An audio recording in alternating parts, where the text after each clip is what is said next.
At kabilang po mag-asawang Sara at Pacifico Diskaya sa mga iniimbestigahan ngayon bilang mga kontraktor ng flood control project sa bansa. Kaugnay po niyan, makakausap natin kanilang abogado at tagapagsalita Attorney Cornelio Samaniego III.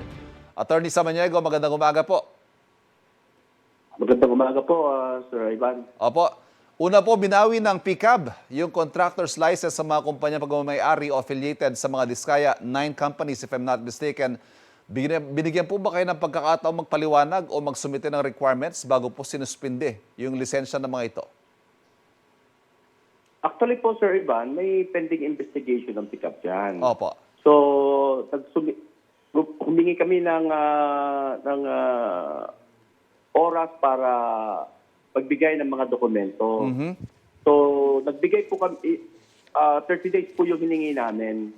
At nagulat na lang po kami na kagyat na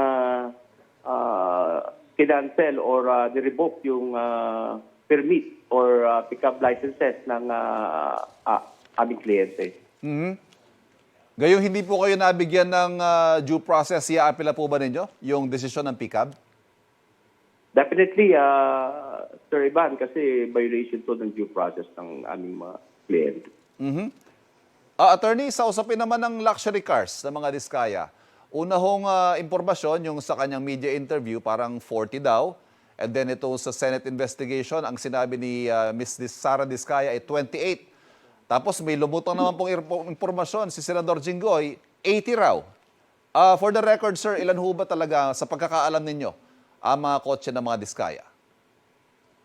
Kagaya po ng nabanggit ni Ma'am Sara sa Senate po, 28 po. Yung 40, pakakasama na po yung mga kanyan, yung mga ibang mga service cars ng kumpanya po. Opo. Yung 28 po na nabanggit ni Ms. Sara Diskaya, ito po yung mga luxury cars. Ika nga, no? All the rest, ito ho yung mga non-luxury cars, if we may use that term.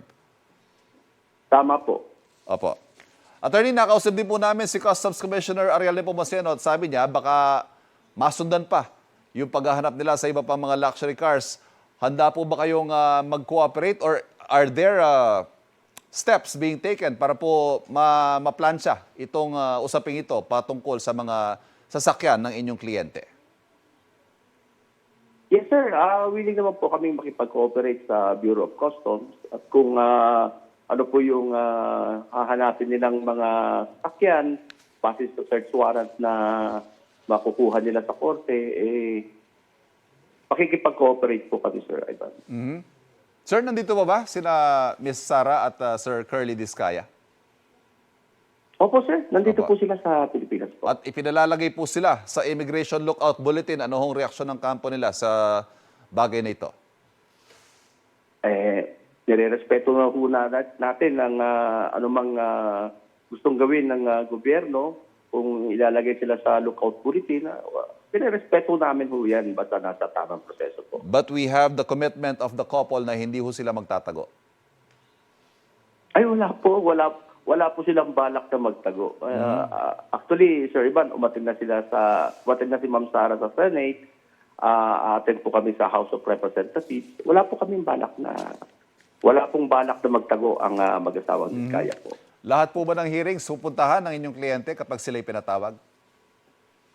Opo, naumpisahan na po. Kaya tuloy-tuloy na po ito, Sir Ivan. Attorney Samaniego, sir, maraming salamat. Thank you for joining us this morning. Maraming salamat, Sir Ivan. Nakausap po natin Attorney Samaniego, abogado ng mag-asawang Diskaya. Kapuso, huwag magpapahuli sa latest news and updates. Mag-iuna ka sa balita at mag-subscribe sa YouTube channel ng GMA Integrated News.